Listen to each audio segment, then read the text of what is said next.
ओम श्री वेद पुरुषाय नमः। नमस्कार। क्लास नंबर 97 श्रीमद् भगवद गीता जी शंकराचार्य जी के भाष्य के अनुसार आरंभ किया जाता है। ओम श्री सीता रामचंद्राभ्याम नमः। नमो गुरुभ्यः। अथ काल देवताः श्री संवत् 2081 चैत्र शुक्ल पक्षः, नया साल आ गया है और नए साल का पहला दिन है। प्रतिपदा मंगलवारः, रेवती नक्षत्रम, उत्तरायणम, वसंत ऋतुः। ओम तत्सत्। श्री शंकराचार्याय गुरवे नमः। सिंहावलोकनम रिविजन। अच्छा जी, तो हमने ये बात समझी है कि ये जो भगवद गीता के अब भगवान के श्लोक चल रहे हैं, इनके अंदर क्रम है। क्रम माने सीक्वेंस। तो ये जो है हमें बता दिया गया है कि अब जो श्लोक चल रहे हैं वो तत्व निरूपणम के हैं, वस्तु निरूपणम के हैं। तो जो आत्मा की वस्तु है वो किस क्रम से, किस सीक्वेंस से उसका निरूपण किया जाता है, ये हमको अपने दिमाग में रखना होगा। ठीक है, तो इसलिए बार बार उसको उल्लेख किया जा रहा है कि वो बाद में दिमाग में बैठ जाए। अगर नहीं बैठेगा तो ये ऐसा है जैसे फाउंडेशन है। तो बिल्डिंग की फाउंडेशन जैसे जैसे स्ट्रांग होती है तो ऊपर की जो माले हैं वो उसके ऊपर बनाए जा सकते हैं। लेकिन अगर नीचे ही स्ट्रांग नहीं होता है तो वो नहीं बन सकता। इसलिए अगर हम क्रम को नहीं पकड़ के चलेंगे, अपने मन में नहीं बिठाएंगे, तो आगे की जो श्लोक हैं उनका कोई अर्थ नहीं रहेगा, वो निरर्थक हवा में ही लटकते रह जाएंगे। इसलिए हमें समझना है कि जो अभी तक हमने किया है उसमें से गोल ऑफ लाइफ निकल रहा है कि जीवन का गोल है अमृतत्वम, फ्रीडम फ्रॉम डेथ। अब ये क्या है ये गोल? क्या ये गोल नहीं है? कैसे ये बनता है? तो इसको कहते हैं लोक परीक्षा। ये टॉपिक है शास्त्र का और वेद ही इसको कहते हैं कि व्यक्ति को विचार के द्वारा इस संसार में क्या क्या उपलब्ध है, क्या ये संसार दे सकता है और क्या ये नहीं दे सकता, इस पर विचार करना चाहिए। और वो शास्त्र ही हमें करवाते हैं कि कैसे विचार करना चाहिए। ठीक है, तो जैसे हम वो विचार करेंगे तब हमको उस विचार में गोल ऑफ लाइफ का पता चलता है। वो गोल ऑफ लाइफ जो हमारे इस वेद भूमि में हमें दिया जाता है। ठीक है, तो क्या विचार हुआ? तो वो हमने ये दो साधन चतुष्टय संपत्ति देखी। ये लाइन को याद कर लीजिए, ये टेक्निकल वर्ड है, साधन चतुष्टय संपत्ति, अर्थात 4 प्रकार के साधनों की संपत्ति। ठीक है, वेल्थ और उनकी वृद्धि। तो उसमें क्या आता है? सबसे पहले वो है नित्य अनित्य वस्तु विवेक। ये नित्य अनित्य वस्तु विवेक जो है, ये हमको भगवद गीता में भगवान करवा रहे हैं। अर्जुन को भगवान बता रहे हैं कि कैसे पहली बार वेद के ही चक्षुओं से व्यक्ति ये जानता है कि हम जो हमारा बॉडी है, हमारा शरीर है, वो उसको जब वो क्या है, हम कहते हैं वो एक लिविंग थिंग है। जब हमको स्कूल में पढ़ाया जाता है तो हमें कहा जाता है difference between living things and non living things. ठीक है, एक पूरा संसार को दो चीज़ों में, दो विभागों में विभाजित किया जाता है। एक है जिसको कहते हैं जीव और दूसरे को कहते हैं जड़। जीव और जड़, living thing and non living thing, ठीक है। और हमको कहा जाता है कि क्या अंतर होता है, तो नॉन लिविंग थिंग्स जो हैं वो ग्रो नहीं करते हैं, living things grow, living things respond to a stimuli. ये सब हम याद करते हैं कि लिविंग थिंग जो है उसको अगर कुछ किया जाए तो वो प्रतिक्रिया देता है, किंतु पत्थर को अगर आप कुछ करते हैं तो वो वैसा का वैसा बैठा रहता है। इस प्रकार हमें पता चलता है कि हम लिविंग थिंग्स हैं और ये पत्थर आदि नॉन लिविंग थिंग हैं, ठीक है। लेकिन यहाँ पर वेद में जो विवेक करवाया जा रहा है वो उससे भी और गहरा है। तो क्या विवेक करवाया जा रहा है? भगवान ने अर्जुन को कहा है कि आप लिविंग थिंग के बारे में शोक कर रहे हैं। आप सोचते हैं I am a living thing, माने लिविंग बीइंग। तो लिविंग थिंग जो है उसकी जन्म और उसके मृत्यु, वो अभी जीवित है तब आप शोक करते हैं कि ये मर जाएगा, और जब वो मर गया है तब आप शोक करते हैं कि वो मर गया है।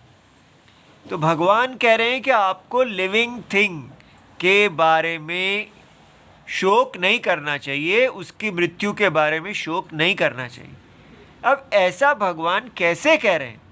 क्योंकि वेद में एक नए प्रकार का विवेक करवाया जाता है जो साइंस को पता ही नहीं, ठीक है। तो वो क्या विवेक है? उस विवेक को बोलते हैं देही देह विवेक, जिसको हम लिविंग थिंग, हम अपने आप को लिविंग थिंग समझते हैं, ठीक है। और साइंस ये कहती है कि नॉन लिविंग थिंग्स जो हैं वो कालांतर में कुछ चेंजेस के कारण लिविंग थिंग बन जाते हैं। पहले इस संसार में केवल नॉन लिविंग थिंग्स, पत्थर आदि, गैसेस इत्यादि थी, और फिर वो किसी कारण से वो विकार आया उनके अंदर, और वो विकार के कारण बम आदि फटा, जिससे वो सारे पत्थर जो हैं चेतन हो गए। वो सारे पत्थर बोलने लगे, रिस्पॉन्ड करने लगे, पहले नहीं करते थे। तो पहले वो सारे नॉन लिविंग थे, और फिर ऐसा कुछ बम फटा, बिग बैंग हुआ, जिसके कारण वो सारे पत्थर बोलने लगे, उनकी पति पत्नी हो गए, ठीक है, और उन पत्थरों के बच्चे पैदा हो गए। ऐसा साइंस पढ़ाती है, और ये बड़ा माना जाता है कि ये एक बड़ी कमाल की बात है। लेकिन हमारे यहाँ बताया जाता है कि ये बात ऐसा नहीं है कि पत्थर जो हैं वो बोलने लगते हैं। हमारे यहाँ बताया जाता है कि आप देखिए कि एक पत्थर है जिसको आप नॉन लिविंग कहते हैं, जिसको हम जड़ कहते हैं, लेकिन जब हम आपके लिविंग थिंग पे विचार करते हैं तो ये लिविंग थिंग जो है इसके अंदर फर्दर आगे इसके अंदर विवेक किया जा सकता है। ये दो प्रकार के सत्यों को मिलाने से बना हुआ है, ठीक है। लिविंग थिंग जिसको हम कह रहे हैं उसमें दो हैं, क्या? देही और देह। ये भगवान ने अर्जुन को बताया है। अब वो कह रहे हैं कि जिसको आप लिविंग थिंग कह रहे हैं, ये लिविंग थिंग जो है इसका जो देह, इसका जो देह हिस्सा है वो उत्पत्ति, उसकी जन्म और मृत्यु होती है, लेकिन इसका जो देही हिस्सा है उसका जन्म और मृत्यु नहीं होती। अब ये एक बहुत ही गंभीर विवेक है जिसको दुनिया में कोई नहीं जानता, जिसको केवल वेद चक्षु जानते हैं, ठीक है। इसलिए आपको इसको एक ऐसा समझना है जैसे कि आप इसको, हम क्योंकि भारत में ये सब सुनते रहते हैं तो हम इसके बारे में बहुत हाँ ठीक है, ये तो हम सुना हुआ है आत्मा, ठीक है। लेकिन हमने उसको आत्मा को एज भूत, एज कोई बिलीफ की तरह जाना हुआ। तो आपको पहले ये समझना है कि ये जो देही कहा गया, देही, देही तो आप हैं। तो क्वेश्चन है कि ये देही है या नहीं है? ठीक है। अब आप देख सकते हैं कि मॉडर्न साइंस, जिसको आप इतने बड़ी बात मानते हैं कि कमाल के लोग हैं, बड़े विद्वान हैं, बड़े समझदार हैं, पूरा विश्व जो है वो उसके साइंटिस्ट हैं, लेकिन मॉडर्न साइंस कहती है कि देही है ही नहीं। ठीक है। क्यों? मॉडर्न साइंस के लिए हम पत्थर जो हैं विकार करने पर बोलने लगते हैं, चेतन हो जाते हैं, और फिर थोड़ी देर के बाद वो थोड़ी देर तक जीवित रहते हैं, फिर पत्थर बन जाते हैं। इसलिए उनके हिसाब से नॉन लिविंग थिंग जो है वहाँ से जीवन आया है। और लेकिन यहाँ कहा जा रहा है ऐसा नहीं है। तो आपको बड़ा सावधान रहना है कि देखना है कि क्यों ये साइंस नहीं जान पा रही, और कैसे, क्या हम कैसे जान पाएं। ये बड़ा विचार का विषय है, इसलिए इसको हल्का नहीं लेना, क्योंकि सारी दुनिया इस विषय में मोहित है। अगर ये इतना सरल विवेक होता तो साइंटिस्ट भी जान लेते। ठीक है। लेकिन ये नहीं कहना कि क्योंकि साइंटिस्ट नहीं मानते तो हम भी नहीं मानेंगे। ठीक है। हमारे पास विचार शक्ति है। भारत ने ये सोच लिया है कि जब तक वेस्ट जो है वहाँ से कोई व्यक्ति कोई नहीं कहता है, तब तक हम भी उन्हीं के पुछलंगू रहेंगे। जो वो बोलेंगे वही सत्य है। आज अगर वो लोग बोल दें आत्मा सत्य है, तो हम सब कहने लगेंगे हाँ हाँ, ये तो हमारे देश में हमेशा से कहा जा रहा है। लेकिन अगर वो नहीं कहेंगे तो हम भी वही पढ़ाते रहेंगे जो वो पढ़ाते हैं। इसलिए हमको समझना चाहिए कि स्वतंत्रता का मतलब है वैचारिक स्वतंत्रता। हम अपने आप के बारे में, अपने शास्त्र, हमारे शास्त्र सत्य कह रहे हैं या नहीं कह रहे, उसके लिए हमको वेस्ट की अप्रूवल की आवश्यकता नहीं है। अगर वेस्ट जो है, पश्चिम के लोग ये समझते हैं कि हमारे शास्त्र सत्य नहीं कह रहे, वेद सत्य नहीं कह रहे, तो हम भी यही कहेंगे कि सत्य नहीं कह रहे। और अगर वो कह दें सत्य कह रहे हैं, तो हम कहेंगे हाँ हाँ सत्य कह रहे हैं। ये ही हमारे भारत में चल रहा है कि 75 साल निकल चुके हैं, लेकिन हमारे वैज्ञानिक, हमारे विचार करने वाले ये निर्णय नहीं कर सके कि हमारी भगवत गीता में कहा गया है, हमारे वेदों में कहा है कि आत्मा सत्य है। क्या आत्मा सत्य है या नहीं है? हम वेट कर रहे हैं कब जो है अमेरिका या किसी वेस्टर्न कंट्री से कोई साइंटिस्ट जब कहेगा हाँ हाँ वो तो है, तब हम पीठ ठोक के कहेंगे ये तो हम पहले ही जानते थे। ठीक है। इतना नालायक हो चुका है भारत। ठीक है। आप कहते हैं आप खुद भारतवासी हैं कि पाकिस्तानी हैं जो आप हमारे भारत को इस तरह बोलते रहते हैं? हम भारतवासी हैं और अपने ऊपर हम विचार करने में समर्थ हैं। हम अपने दोष को कहने में कोई शर्म नहीं करते। हम अपने दोष को इसलिए कह रहे हैं कि हमको उन दोषों से बाहर निकलना है, क्योंकि हम अपनी भारत माता से प्यार करते हैं, हम अपने भारत माता के हितैषी हैं, इसलिए अपने दोषों को कह रहे हैं। ठीक है। अपने दोषों का इसलिए नहीं कह रहे कि हमको अपने पे स्वाभिमान नहीं है। अपने पे स्वाभिमान है, इसलिए हम कह रहे हैं कि हमारे में जो दोष आया हुआ है हमें उसे दूर करना है। ठीक है। इसलिए भारत की जो निंदा की जा रही है, ये निंदा इसलिए की जा रही है कि वो अपने आप पे विचार करे और अपने आप को ऐसा बनाए कि उसकी निंदा ना हो। ठीक है।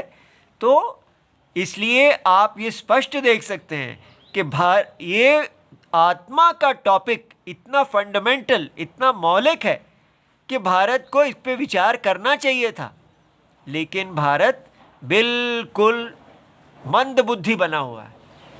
ठीक है। ये इसका कारण क्या है कि हम जो हैं, हमारी जैसे सेल्फ कॉन्फिडेंस ही खो गया ये देश कि हम अपना विचार खुद कर सकते हैं। तो हमको ये देखना है कि आत्मा जो वेद के द्वारा प्रतिपादित है, वेद जिसमें प्रमाण हैं, भगवत गीता जिस आत्मा को कह रही है, जिसको भगवान कृष्ण अर्जुन को पढ़ाने जा रहे हैं, क्या वो हमको समझ में आ रही है?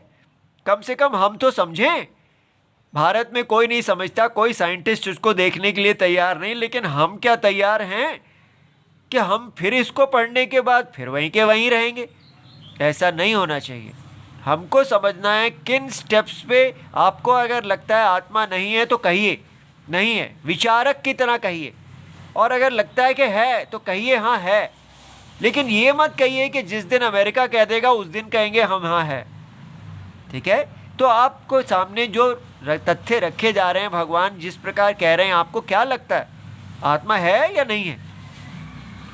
तो इसलिए किस आधार पे कहा गया आत्मा है, माने देही है, उसका आधार ये कहा गया। अब आपसे पूछते हैं, बताइए आप हैं या नहीं है? कैसे पता चलता है? किस आधार पे आप कह सकते हैं कि आप हैं या नहीं हैं? क्या आप अपनी इंद्रियों से अपने आप को देख के बताएंगे कि आप हैं, या आप कहेंगे क्योंकि मैं सोचता हूं, I think therefore I am, मेरे अंदर विचारिक शक्ति है इसलिए मैं हूं, या आप कहेंगे मैं हूं, ये इसका प्रमाण क्या है? मेरा अनुभव।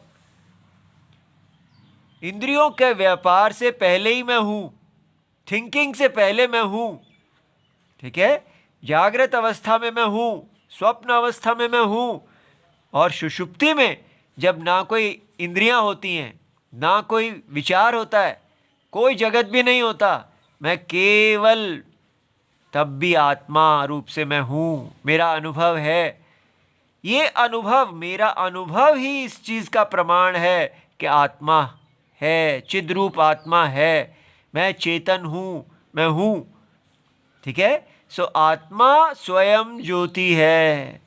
आत्मा अपने आप को खुद प्रमाणित करती है उसको, और बाकी सारे प्रमाण भी हैं।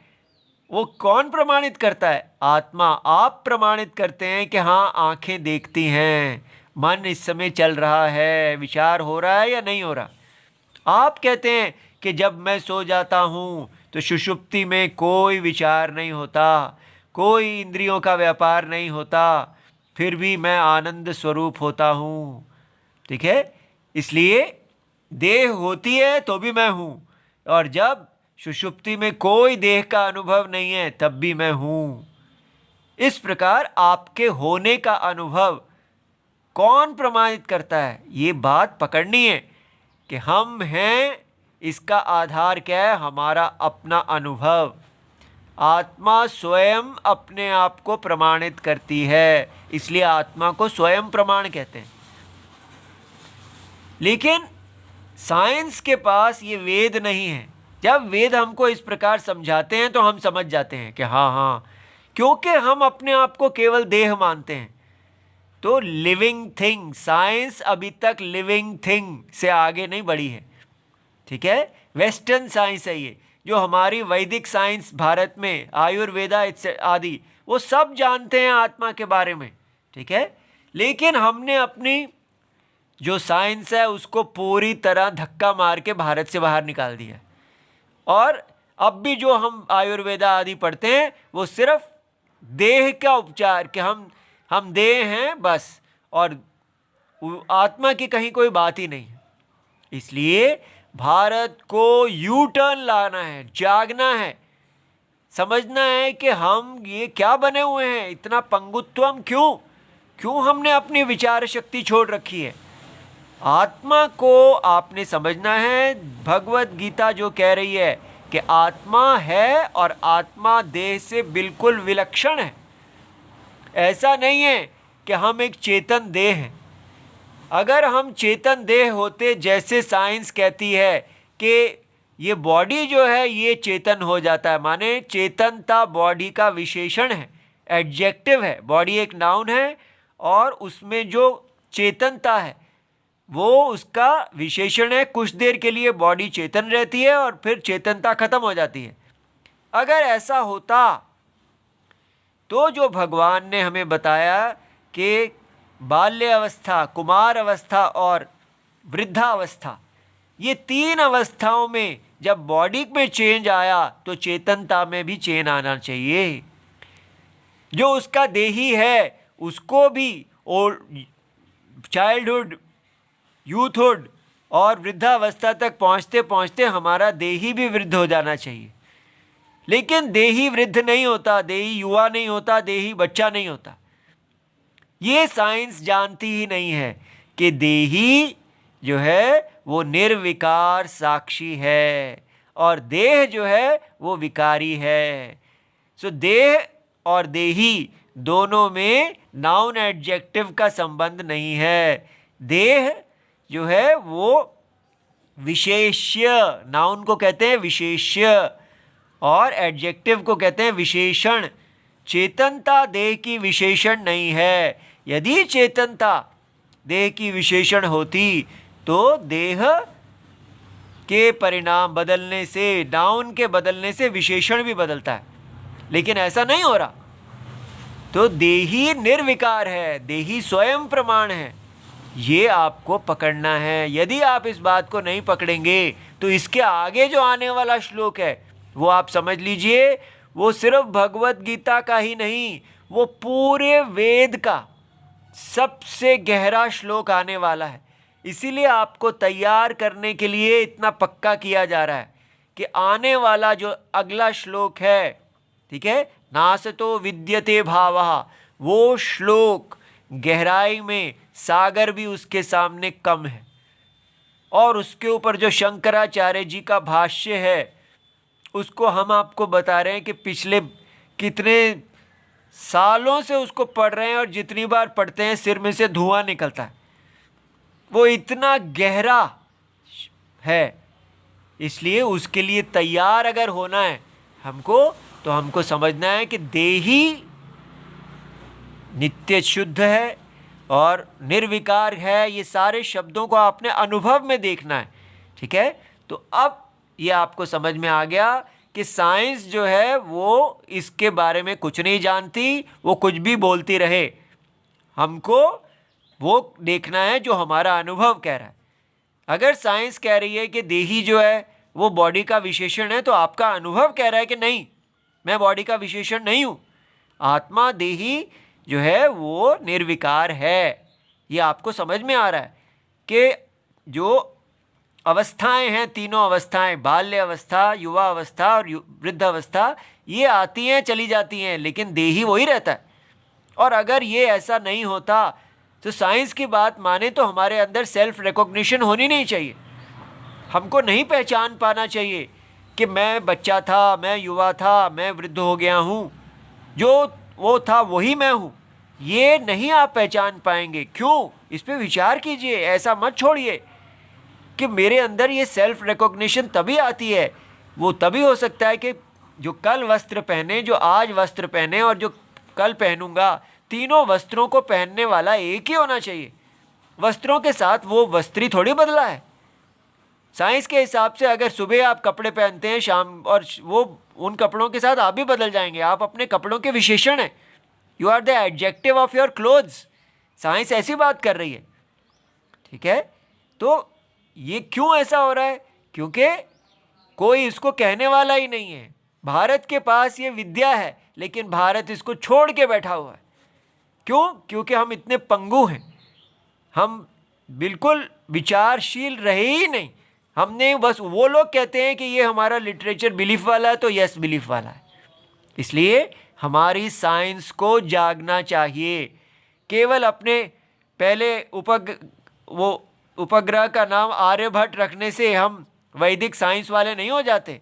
आर्यभट्ट जी को गुस्सा आता होगा कि क्या भाई, मैं वैदिक साइंटिस्ट हूँ और ये लोग मेरे भारत में रहते हुए इस प्रकार के साइंटिस्ट हैं जो वेद को नास्तिक है, एक नास्तिक सा इसको प्रमाण मान के बैठे हैं। देही नहीं है जो कहता है वो नास्तिक होता है। हमारी मॉडर्न साइंस नास्तिक है। इसलिए देही को ही देही है इस प्रकार जानने मात्र से ही आपका गोल ऑफ लाइफ चेंज हो जाएगा। देही नित्य है, ठीक है। देही को समझते ही आपका पुनर्जन्म होगा। इसीलिए उसको द्विज कहते हैं।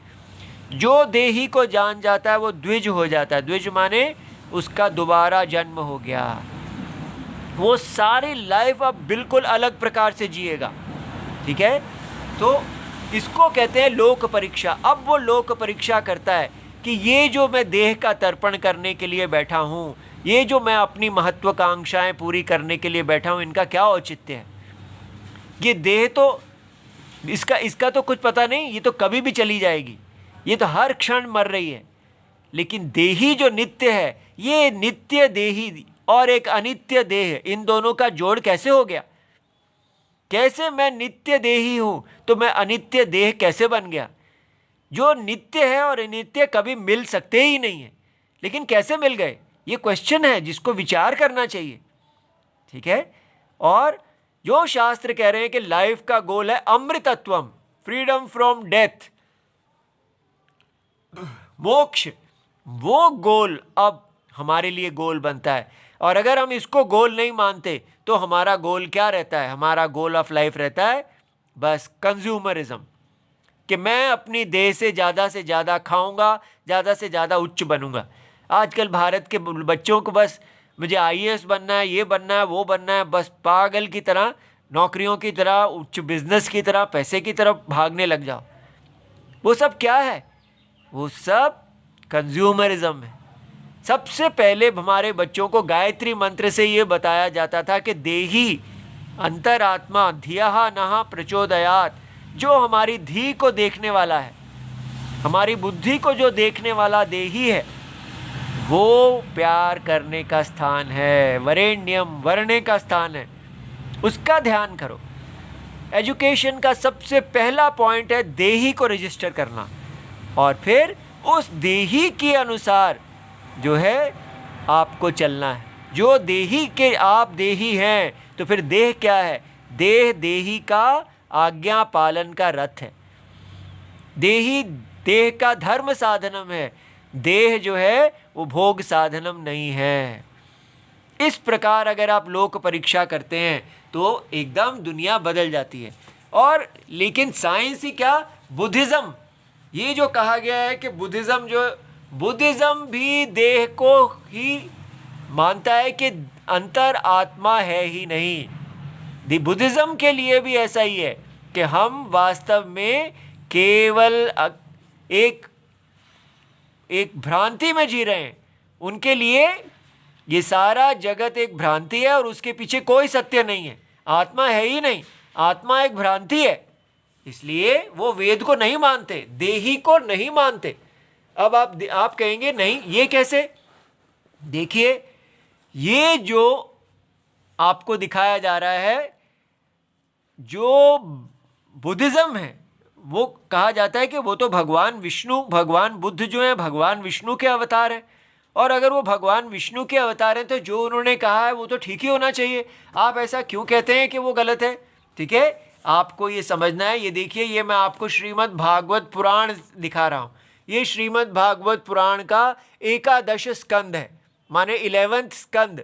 ठीक है, और उसके अंदर ये उसका 4था अध्याय है। आप अपनी श्रीमद् भागवत पुराण निकाल के देख सकते हैं।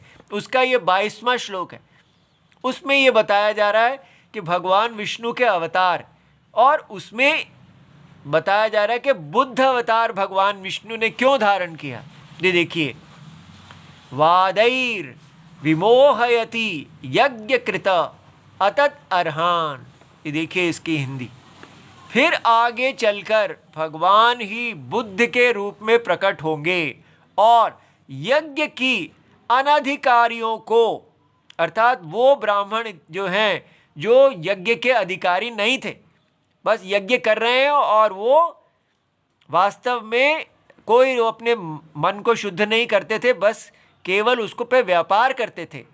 ठीक है, जो अनैतिक कार्य करते थे। तो यज्ञ के अनधिकारी यज्ञ करते देख, उनको देखा कि वो यज्ञ कर रहे हैं ऐसे ब्राह्मण, तो अनेक प्रकार के तर्क वितर्कों से मोहित करने लगे। तो उनको भगवान विष्णु ने मोहित किया और वो ब्राह्मण स्वयं वैदिक धर्म को छोड़ के बुद्ध हो गए, बौद्ध हो गए, और उन्होंने वैदिक धर्म को त्याग दिया। ठीक है, ये बात समझ में आई। इसलिए कैसे भगवान धर्म की स्थापना करते हैं, ये बड़ा विचित्र है। तो बौद्ध अवतार, बुद्ध का जो अवतार है वो वेद के विरुद्ध बोलता है।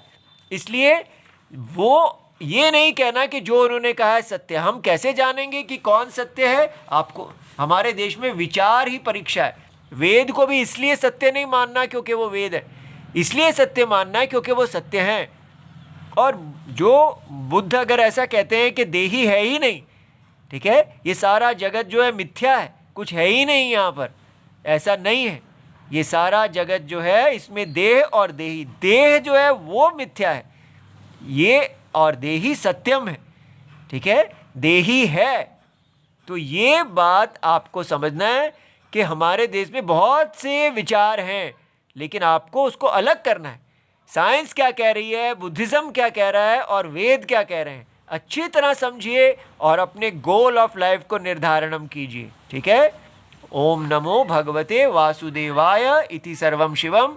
हम धीरे चल रहे हैं, आप बुरा नहीं मानना, आपका श्लोक आगे का इतनी जल्दी नहीं आएगा, पहले इसको पक्का करना है, ठीक है। प्रणाम।